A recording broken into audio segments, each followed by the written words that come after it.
하나님께서 우리에게 주신 말씀은 마태복음 13장 44절부터 46절까지 말씀입니다.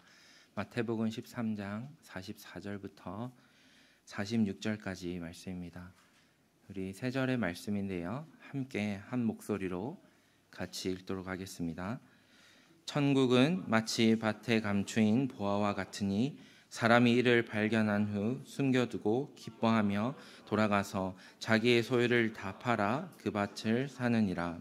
또 천국은 마치 좋은 진주를 구하는 장사와 같으니 극히 값진 진주 하나를 발견하매 가서 자기의 소유를 다 팔아 그 진주를 사느니라. 아멘. 하나님 나라를 발견하면이라는 제목으로 김태형 목사님께서 말씀 전해주시겠습니다.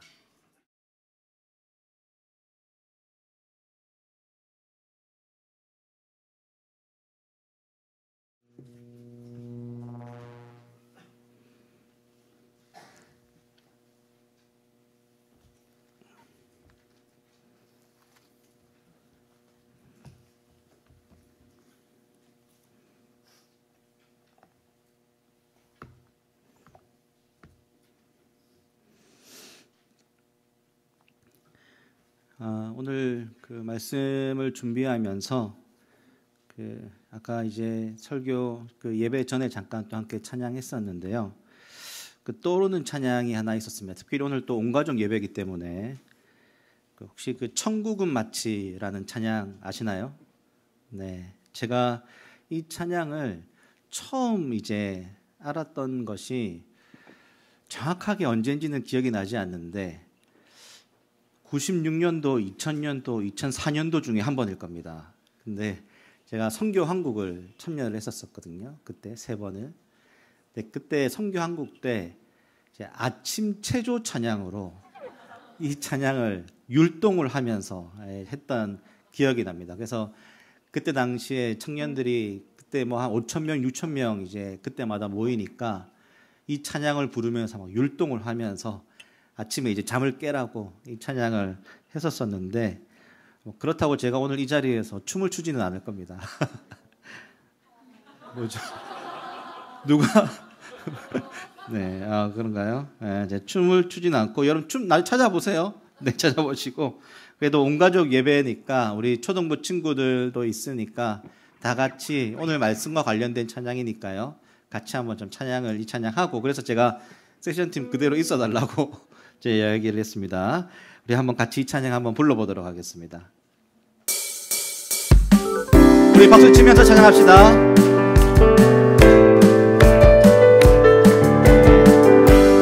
천국은 마치 밭에 감추인 보화 땅속에 묻힌 아무도 모르는 보석 천국은 마치 밭에 감추인 보화 땅속에 묻힌 아무도 모르는 보석이라네. 그 보석 발견한 사람은 기뻐 뛰며 집에 돌아가 집 팔고 땅 팔고 냉장고 팔아 기어이 그 밭을 사고 말 거야. 천국은 마치 밭에 감추인 보화 땅속에 묻힌 아무도 모르는 보석 천국은 마치 밭에 감추인 보화 땅속에 묻힌 아무도 모르는 보석이라네. 네, 여기까지입니다. 우리 박수로. 예, 우리 친구 이제 실 보니까 우리 갑자기 생각이 안 나네. 이름이 아연이 생각합니다. 아연이가 뒤에서 막 몸을 들썩이고 있고 뭔가 조금만 더 하면 춤을 출 것 같은데 초등부 친구들도 이 율동 알죠? 알면서 지금 모르는 척. 네.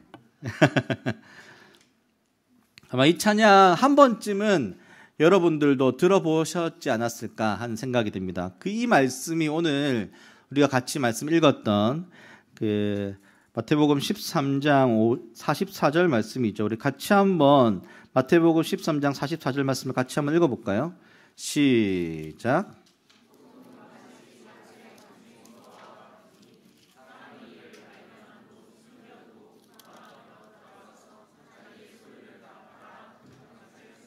네. 그 당시 그 팔레스타인은 그 외부의 침략이 많이 있었습니다. 그렇기 때문에 그 값비싼 보물을 땅에 감추어 두는 것이 어쩌면 가장 안전하고 또 당연한 일이었을 것입니다. 그런데 어느 날 그 밭을 갈던 한 소작인 이 농부가 우연히 그 보물을 밭에서 발견하게 된 것이죠. 만약에 이제 우리 초등부 친구들이나 우리 중고등부 친구들은 이제 어떤 일을 하다가 이제 보물을 발견했어요. 보물을 발견하면 여러분 어떻게 할 것 같아요? 팔아야. 제가 이렇게 저는 이제 이렇게 뭐지 설교 원고를 썼는데 보물이 여기 있어요 하고 소리 칠 것 같아요. 아니면 요즘은 이제 인스타나 SNS 많으니까 인스타 SNS에 이제 막 올리는 거죠. 사진 찍어서 내가 보물을 드디어 찾았다. 이렇게 올릴 수도 있겠죠. 막 생방송을 켜기도 할 수도 있고. 근데 여러분 당시에는 그 발견한 보물을 가지려면 보물이 묻혀 있는 그 밭의 주인이 그 보물을 가질 수 있었기 때문에 이 보물을 발견한 이 소작인 농부는 빨리 그 밭을 사려고 했습니다. 그래서 다시 그대로 숨겨두고 자신의 모든 것을 다 팔아서 그 밭을 사게 되죠. 그 농부는 이제 우연히 그 보물을 발견했지만 그 보물의 가치, 이것이 정말 보물인지를 알아봤던 것이죠.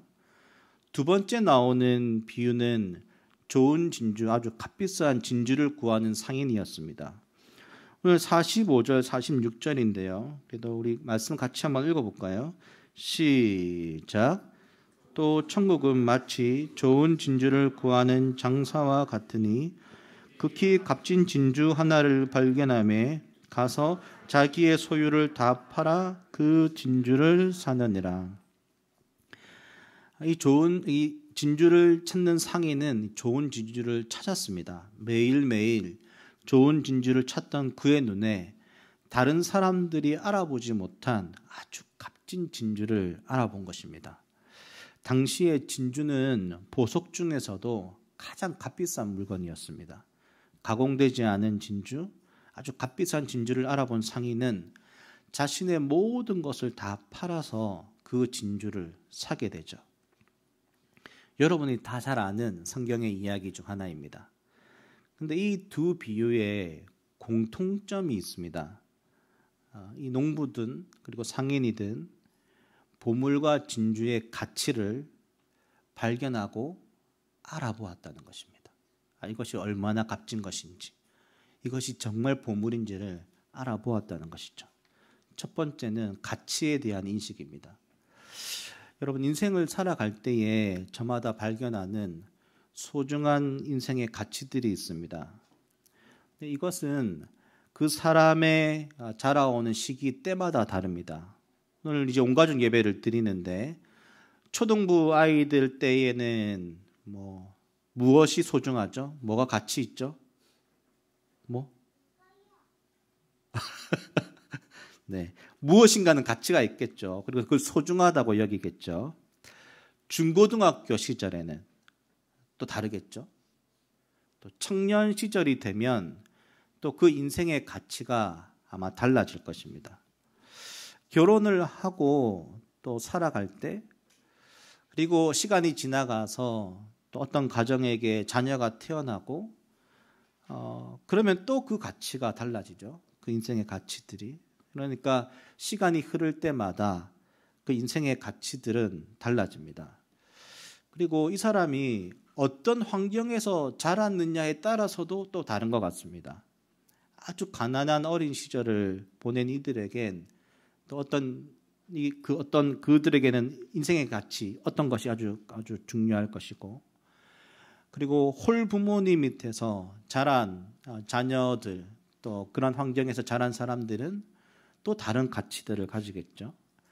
아주 부유한 집에서 자란 아이들, 그리고 도시나 또 시골이나 또 여러 가지 다른 환경에서 자란 이들에게도 그 인생의 가치는 다 다를 것입니다. 그런데 시간에 따라, 환경에 따라 소중한 인생의 가치들이 다르지만 그럼에도 시간과 환경을 초월해서 우리 모두에게 공감되는 소중한 인생의 가치들도 있습니다. 그런데 저는 이제 제 삶을 되돌아보면 이 가치가, 소중한 것이 멀리 있지 않습니다. 멀리 있지 않습니다. 아주 가까이에 그것이 숨겨져 있습니다. 오늘 본문 속에서 처음 그 보물을 밭에서 발견한 농부도 아주 멀리 가서 그 일을 할 때 일어난 것이 아니고 그의 매일 일상의 삶에서 우연히 그 밭을 갈다가 그 보물을 발견하게 된 것이죠. 그런데 그것을 우리가 잘 발견하지 못하고 또 그것이 얼마나 기쁘고 소중한 일인지 모르고 살아갈 때가 참 많다는 것입니다. 왜 우리는 그러면 이 가까이 이 감추어져 있는 보물을 발견하지 못할까요? 이 부분을 저는 보통 이게 큐티 본문으로 설교를 하니까 그때 또 목사님이 어떤 내용을 댓글을 다시는지를 항상 보게 되거든요. 목사님 댓글에 이렇게 이때 설교 큐티 본문 때 이렇게 적혀져 있었습니다. 문제는 그 보화가 깊이 숨겨져 있다는 사실입니다. 처음부터 그랬던 것은 아닌데 세상에 살아가면서 그 보화 위에 먼지가 앉기 시작한 겁니다. 우리는 세월의 덮개만큼 그 보화 위에 욕망과 자만심과 낙담의 먼지가 쌓이면서 우리는 본래 누구인지를 잊고 살아갑니다. 그래서 고난과 시련은 때로는 사람들을 좌절시키기도 하지만 욕망과 자만심의 덮개를 깨는 망치가 되기도 합니다. 고통과 시련을 통해 자기의 본연의 모습을 기억해낼 때 우리는 하나님 앞에 이르게 됩니다. 저의 삶을 또 되돌아보아도 그 보화를 발견할 때에는 항상 저의 연약함이 깨어지고 저의 인생의 깊은 절망 속에서 그 보화와 진주를 발견합니다. 고난과 시련이라는 망치로 저의 삶을 두드리니 그동안 쌓여 있었던 욕망, 또 자만심, 낙담의 것들이 깨어지고 그 밑에 감추어 두었던 놀라운 보물을 발견하게 되는 것이죠. 제가 설교를 준비하면서 보통 저는 저 이야기를 하니까 가장 큰 고난의 망치로 저를 두드리실 때 한숫교에 있을 때였죠. 글을 중보기도 밴드에서 제가 다시 한번 그때 썼던 글을 한번 다시 봤습니다. 그 아내가 혈액암 판정 받고 난 이후에 14일 지났을 때더라고요. 그때 글을 중보기도 밴드에 쭉 써두었었는데 제목을 이렇게 써서 글을 썼더라고요. 그 제목이 1번부터 5번까지 있었는데 이렇게 적었습니다. 하나님은 감당할 시험만 주신다는 것입니다. 첫 번째 제목이 그렇고, 두 번째가 하나님의 때는 정확합니다. 세 번째는 하나님이 모든 것을 준비하셨습니다. 네 번째는 이 병은 죽을 병이 아니라 하나님의 영광을 위함이요. 다섯 번째는 지금의 이 일들은 믿음 사건입니다. 여러분, 여기서 제가 가장 많이 고백한 것이 무엇인 줄 아십니까? 하나님의 주권입니다. 하나님이 저의 삶을 이끌고 계시고 앞으로 인도해 주실 것을 믿는 그 고백을 드린 것이죠. 여러분, 하나님 나라의 보물을 발견할 수 있는 은혜가 있기를 간절히 소원합니다. 그 보물은 우리 가까이에 있습니다. 근데 오늘 이 두 비유에 한 가지 공통점이 더 있습니다. 그들이 가치 있다 여긴 것을 자신의 모든 것을 다 팔아서 소유하려고 하였던 것입니다.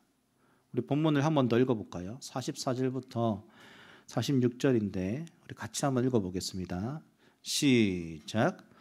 천국은 마치 밭에 감추인 보화와 같으니 사람이 이를 발견한 후 숨겨두고 기뻐하며 돌아가서 자기의 소유를 다 팔아 그 밭을 샀느니라. 또 천국은 마치 좋은 진주를 구하는 장사와 같으니 극히 값진 진주 하나를 발견함에 가서 자기의 소유를 다 팔아 그 진주를 샀느니라. 여러분, 여기서 보면 자기의 소유를 다 팔아서 그 밭을, 그리고 그 진주를 사려고 했습니다. 자기 것으로 만들기 위해 어떤 대가라도 지불하고서라도 그 가치를 소유하려고 결단했다는 것입니다. 그렇기 때문에 두 번째는 소유하려는 결단입니다. 여러분, 우리에겐 이것이 소중하다는 것을 안다면 이것을 소유하려는 결단이 필요합니다. 가치를 알고 깨닫는 것에서 멈추어서는 안 됩니다. 제가 청년들에게 그리고 저에게도 자주 하는 말이지만, 여러분, 사람은요 깨닫는 대로 살지 않습니다. 깨닫고 다시 돌아가서 습관대로 삽니다. 참 놀랍죠? 열심히 깨달았어요. 돌아가면 똑같이 습관대로 살아갑니다. 이전의 삶의 습관대로 다시 돌아갑니다. 하나님 나라의 가치를 알았다면 그것을 소유하려는 결단과 순종이 반드시 필요합니다. 그 가치가 너무 놀라운 것이라는 것을 알았다면 그것을 위해 우리는 그것을 취하려는 순종과 믿음의 행동이 반드시 수반되어야 됩니다. 여러분, 근데 제가 오늘 이 말씀을 보면서 왜 하나님은 이 본문을 오늘 한숲 공동체에게 주시는 것일까? 여러분, 한숲교회는 가장 먼저 가치 위에 세워진 교회입니다. 목사님이 이제 남아공에서 하나님이 주셨던 그 마음, 특별히 가치를 받고 이 교회가 세워진 것이죠. 근데 제가 말씀을 준비하면서 드는 마음은 그 가치가 오랫동안 감추어져 있었다는 마음이 많이 들었습니다. 더 많은 이들이 우리가 가지고 있는 이 가치를 알았으면 좋겠는데 하나님이 그동안은 잘 발견되지 않도록 아주 깊숙이 숨겨두었다는 마음이 참 많이 들었습니다. 그 이유를 저는 이제 생각해 보니까 어쩌면 그 가치가 이름만 있는 가치가 아니고 가치가 구현되고 또 그 가치가 정말 하나님 나라의 가치가 되기까지의 시간이 우리에게 필요했던 것이죠. 그렇기 때문에 많은 사람들에게는 잘 드러나지 않고 그 가치가 정말 하나님이 원하셨던 가치인가를 구현해내는데 지금까지 시간이 걸렸던 것이죠.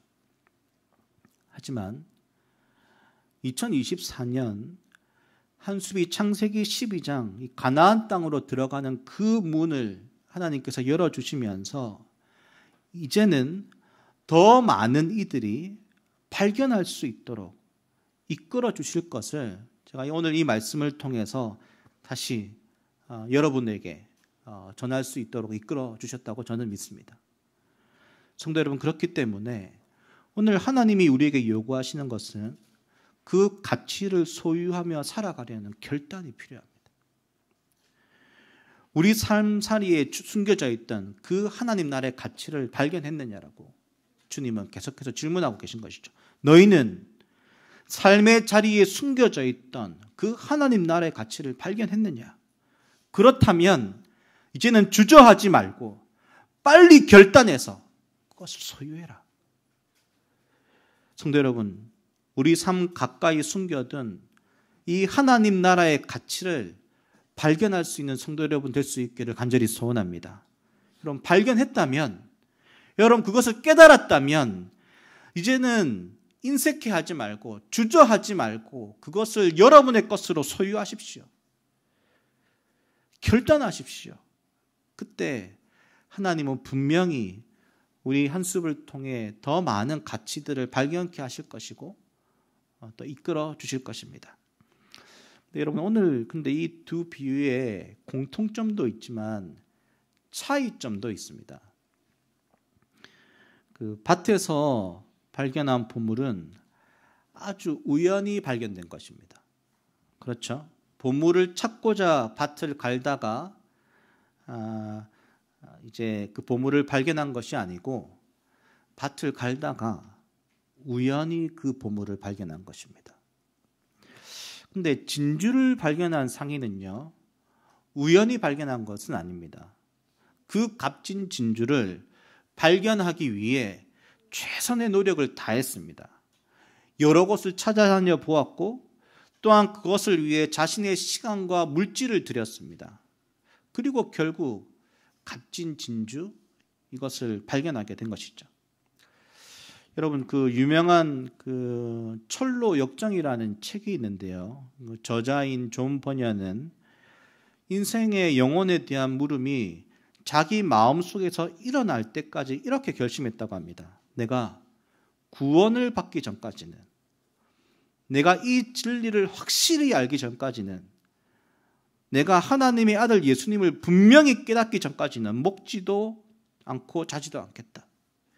이 문제를 해결할 수 있다면 나는 어디라도 가겠다. 무엇이라도 하겠다. 이렇게 결심을 했다고 합니다. 이 결심이 존 버년으로 하여금 예수 그리스도를 만나게 했습니다. 그리고 주님은 마침내 그에게 자신을 나타내셨죠. 예수님을 찾는 그 놀라운 여정을 그가 책으로 쓴 것이 바로 이 철로 역정이라는 책입니다. 하나님 나라를 찾아가는 여정인 것이죠. 그 2020년도에 여러분 잘 아는 가수 박진영이라는 가수가 있죠. 제가 그때 나온 책을 제가 읽어보았는데 그때 제목이 내가 무엇을 위해 살조라는 책입니다. 이 책은 이제 자기가 신이라는 존재, 자기 삶 가운데 우연히 일어나는 여러 가지 일들의 의문점을 가지고 어떤 신이라는 존재를 찾다 결국에는 이제 6개월 동안 이스라엘까지 가서 이스라엘의 여러 가지 역사들을 보고 또 그것을 찾고 그리고 결국에는 다시 돌아와서 여러분 다시 돌아왔을 때 이제 라디오 스타에 나왔었거든요. 그때 당시에 그때 나와서 그 이야기들도 합니다. 어느 정도 좀 삭제된 부분들이 있긴 하지만 그런데도 믿음이 생기지 않았다라고 고백해요. 여전히 믿을 수 없는 그 예수님, 자신이 구원받을지에 대한 믿음이 그것을 아직 확신하지 못했을 때였죠. 그러다 하나님께서 그의 마음 가운데 그 믿음을 허락해 주신, 그리고 지금 그 여정을 살아가고 있는 그 내용이 그 책에 있습니다. 그러니까 값진 진주를 찾고 또 찾으려고 했지만 찾을 수 없었는데 그의 삶에 밭에서 우연히 보화를 발견하게 된 것이죠. 여러분, 한숲에 오신 여러분의 삶에도 한숲이라는 교회를 아주 적극적으로 찾다 발견한 분들도 있겠지만 많은 분들이 정말 우연히 잠시 들렸던 이곳에서 소중한 하나님 나라의 가치를 발견하기도 하였을 것입니다. 하나님은 우리의 적극적인 모습들로도 하나님 나라를 발견하게 하시지만 우리의 삶에 때로는 전혀 예상하지 못하는 곳에서 전혀 뜻밖의 사건들로 우연히 하나님의 나라의 가치들을 발견하게 하십니다. 근데 여러분, 그것이 우연히가 아닙니다. 하나님의 섭리고 하나님의 인도하심입니다. 우리는 우연히 하나님을 발견한 것 같아 보이지만 하나님은 그 모든 시간 속에서 우리의 삶을 선하게 이끌어 주시고 또 그 숨겨진 하나님 나라의 가치들을 발견할 수 있도록 이끌어 주시는 것이죠. 여러분, 24년 이제 오늘 되었는데 오늘까지 삶의 여정들을 한번 되돌아보십시오. 값진 진주를 찾으려고 하였던 상인과 같이 적극적으로 어떤 진리를 구하며 그 진리를 찾으셨습니까? 아니면 남편의 손에, 아내의 손에 이끌려 이곳에 나오셨습니까? 자녀로 인해 이곳에 한숲으로 나오셨습니까? 우연히 갈 교회를 찾다 들어온 한숲이라는 곳에서 또 다른 누군가의 소개로 또한 오랜 지인의 말들로 이 자리에 오셨습니까? 인터넷으로 우연히 찬양을 듣다, 또 말씀을 듣다 이곳으로 오셨습니까? 그런데 돌이켜보니 그 속에서 우리는 하나님을 만났고 그곳에서 나를 위로해 줄 공동체를 만나고 나를 일으켜 줄 말씀들을 만나고 나의 삶을 붙들어 줄 참 가족들을 만나게 된 것입니다. 그것을 저는 또 다른 말로 은혜라고 고백합니다. 하나님이 우리를 너무나 잘 아셔서 매일 삶의 걸음 속에서 섭리하시고 이끌어 주시는 은혜. 근데 여러분, 그렇게 은혜를 주시는 이유가 있습니다. 오늘 그 말씀은 아닌데 계시록 5장 9절부터 10절 말씀인데요. 세 번역으로 한번 읽어보도록 하겠습니다. 시작.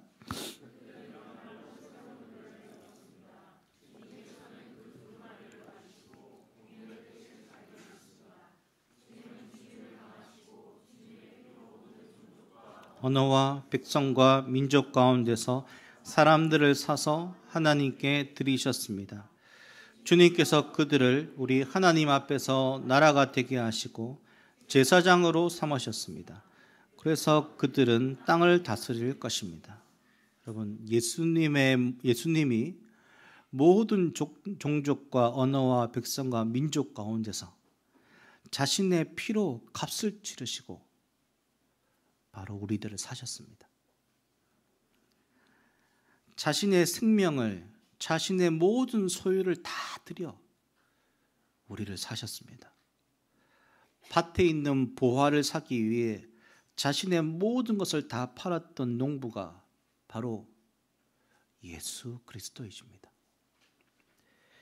예수님은 자신의 생명으로 우리를 사시고 그리고 그것을 다 바쳐 소유하시고 난 다음에 우리를 나라 되게 하셨습니다. 그렇기에 하나님은 오늘도 우리의 삶 가운데 우리가 너무나 소중한 밭에 감추인 보화였기에 우리에게 매일 삶 가운데 그 보화를 발견할 수 있도록 은혜를 주시는 것입니다. 여러분, 그 은혜 속에서 우리는 하나님을 만나야 합니다. 그리고 하나님을 발견해야 됩니다. 2023년 오늘 우리 삶 가운데 감추어져 있던 그 보화를 그리고 그 하나님을 발견하는 성도 여러분 될 수 있기를 간절히 소원합니다. 우리 한번 이 시간에 우리 같이 한번 좀 찬양을 좀 했으면 좋겠는데요.